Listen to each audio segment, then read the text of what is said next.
Thank you so much, John. Let's give it up for the best interim president that's ever served in any university in America. It's John Bramley, and I mean it. I mean that from the bottom of my heart. The only mistake you've made in your year of leadership, year and a half of this institution, is you should have dressed like that every day. That's right. Thank you, President Bramley. Thank you to Joe Spidell for all the great organization you did put this summit together. I want to thank my Secretary of Agriculture. He was trained by St. Patrick Leahy. For years and years he worked for Senator Leahy, and Senator Leahy and Marcel did the hard work training him, and then I stole him, and he's doing a great job leading Vermont's agricultural renaissance. Thank you, Chuck.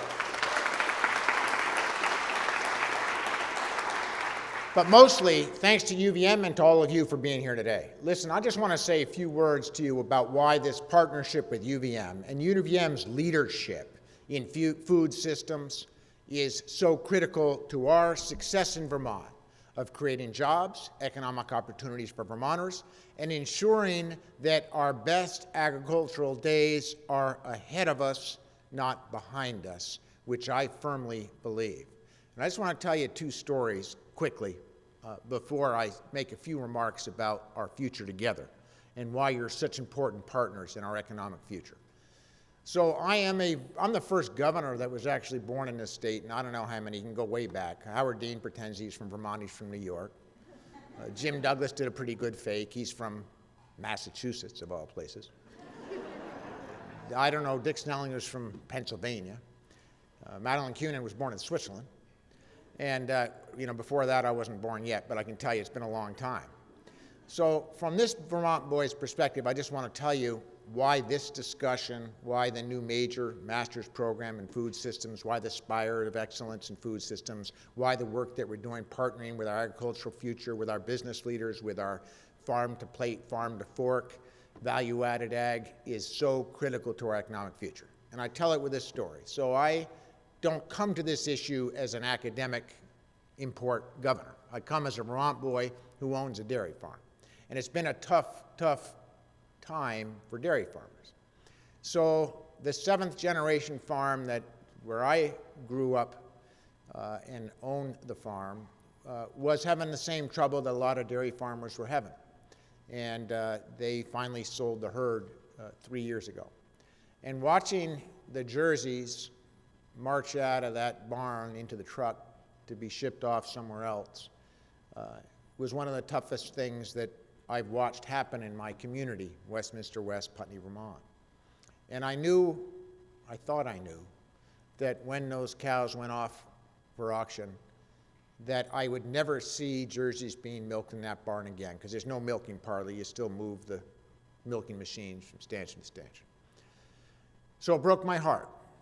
So fast forward 2.5 years and the extraordinary partnership and focus on ag in Vermont. And here's the story. This spring I had 3 value-added farmers fighting to lease that farm. The first was a couple who graduated from Middlebury College, grew up outside of Vermont, have developed the best caramels I've ever eaten made from goat's milk. They are packaging those caramels and sending them all over New England and to bigger metropolitan markets. They can't make caramel fast enough.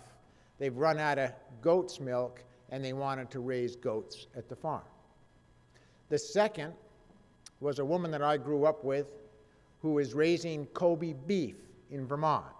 You know, that Gucci beef from Japan. Now, as far as I'm concerned, you put a little grain to a jersey that won't breed and put it in the freezer, and that's the beef. That's all the beef I want to eat, but some people like this Gucci beef. So she's selling Gucci beef all over the place, New York markets, restaurants, you name it. And she has run out of pasture land, and she wanted to raise Gucci beef on the farm. And the third, and this is the story of this meeting today, the third was a kid who is 22 years old, born in Vernon, Vermont, went to Brattleboro High School. All he ever wanted to do was be a dairy farmer. So instead of spending a lot of time in school, he probably learned like I did, didn't find a classroom particularly conducive. He worked on farms all the time through high school. And Vermont Tech accepted him after working on farms a lot down in the South to teach him the economics of dairy farming. And today, he is thriving on that farm. The jerseys are back in the barn. He's bringing the best agricultural and economic practices to dairy farming that you can bring to dairy farming, and he's making money selling milk from the same barn that I never thought would see another Jersey in my lifetime. That's 2.5 years later. That's Vermont's future. The second story I want to tell you briefly, which won't surprise any of you, is when Pete's Greens burned down, the barn up there. And we all said, hey, you know, we want to do everything we can to help. And if there's any better example of agricultural renaissance that's happening up there in Hardwick, not just Pete and the Greens, but all the community coming together to get the value-added product from cheese to you name it, they're doing it. So anyway, I was just been elected, and I called up Pete, and I said, we want to help, and we did. We got some VETA money and the rest. Anyway, as you may recall, Higher Ground, a bunch of musicians in Vermont, unknown little bands. You know, there was a couple of guys there from Fish or whatever that band is, and I don't know who else. But anyway, they all came together, and they said, you know, Governor, will you come in and introduce them? And it was kind of like now, you know, the staffers look at me nervous because they gave me 10 minutes to make the introduction. I was supposed to go on to the next stop. So I go up, and I introduce them, and the place is packed. Higher Ground's packed. You know, we make good food, we grow good food, we make good music. So it was a lot of fun, and we also have a lot of good Vermont beer that comes out of the taps there at Higher Ground. So I said, you know what, I'm done. I'm going to stay right here, and I'm going to listen to this music. And I went down, and, you know, when you become governor, I like to say I've inherited 4 new wives. But anyway, they were there with me, security. I spend more time with them than I do with anyone else in my life. So, you know, we've grown to love each other, but they weren't very happy about me going on to the, you know, floor there or whatever. And I found that the more people drank, and the better the music got, and the later the night got, the more people wanted to talk to me. So all I can tell you is that I heard from at least 25 farmers that night, under the age of 30, who came up to me and said, Governor, I'm growing milk, I'm growing beef, I'm growing pork, I'm growing vegetables, I'm making caramels, I'm growing cheese, I'm growing, you name it, they're doing it, and we're making money farming in Vermont. That is why this summit is so critical. It is not coincidence, it's not by accident that public policy, the University of Vermont, the state colleges, the Spires for Excellence, this summit today, all of your good work in planning for a better and brighter future is happening in Vermont in a way that's not happening anywhere in the other 49 states. It's not coincidence that we're leading the nation on farm to plate, farm to fork, farmers markets, value-added products shipping not only in Vermont but all over the world, and mostly all over the Northeast.